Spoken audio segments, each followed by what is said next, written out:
అరాచక శక్తికి అరదండాలు వైకాపా హయాంలో బూతులతో పెట్టిరిగిపోయిన వైనం చంద్రబాబు పవన్ కళ్యాణ్ సహా కుటుంబాల్లోని మహిళలపై అనుచిత వ్యాఖ్యలు కూటమి ప్రభుత్వం ఏర్పాటయ్యాక రాష్ట్ర వ్యాప్తంగా పలు చోట్ల కేసులు నమోదు అన్నమయ్య జిల్లాలో నమోదైన కేసులో తాజాగా అరెస్ట్ హైదరాబాద్లోని మై హోమ్ భూజాలో అదుపులోకి తీసుకున్న పోలీసులు వైకాపా హయాంలో నాటి ప్రభుత్వ పెద్దల అండదండలు ఆదేశాలతో చంద్రబాబు పవన్ కళ్యాణ్ నారా లోకేష్ సహా నాటి ప్రతిపక్షంలోని ముఖ్యులు వారి కుటుంబాల్లోని మహిళలపై అసభ్య పదజాలం బూతులతో పెట్టిరిగిపోయిన సినీ నటుడు వైకాపా నేత పోసాని కృష్ణమూర్తి పాపం ఎట్టకేలకు పండింది. చిత్ర పరిశ్రమలో వర్గ విభేదాలు సృష్టించేలా అనుచిత వ్యాఖ్యలు చేస్తున్న ఫిర్యాదుపై అన్నమయ్య జిల్లా ఓబులవారిపల్లి పోలీస్ స్టేషన్ పరిధిలో 2 రోజుల కిందట నమోదైన ఒక కేసులో పోలీసులు బుధవారం రాత్రి 8:30 గంటల సమయంలో ఆయన అరెస్ట్ చేశారు. హైదరాబాద్లోని రాయదుర్గం మైహోం భూజ అపార్ట్మెంట్లో ఆయన నివాసానికి వెళ్ళి ఓబులవానిపల్లి పోలీసులు ఆయన అరెస్ట్ చేశారన్నటువంటి వార్తని హైలైట్ చేశారు.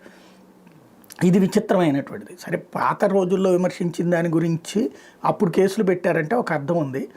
కానీ 2 రోజుల క్రితం కేసు నమోదైందట. అది కూడా ఓబులవారిపల్లె పోలీస్ స్టేషన్. అది కూడా సినిమా వాళ్ళ మధ్యన విభేదాలు సృష్టిస్తారని సినిమా వాడు పెట్టాలి కానీ కేసు బయట ఎవరో పెట్టిన కేసు అంటే దీన్ని బట్టి అర్థమవుతుంది. ఆ లెక్కనైతే ఇప్పుడు మొన్న ఇతని పేరేంటి పృథ్వీ మాట్లాడిన దానికి సమాజంలో అన్రెస్ట్ అని చెప్పేసి ఇంకొకరు కేసు పెడితే తీసుకుంటారా అంటే లేదు. ఒకటి, పోసాని కృష్ణమురళి భాషను నేను పొరపాటును కూడా సమర్థించను. ఆ రోజునే ఖండించానది తప్పని చెప్పాను, విమర్శించాను కూడా.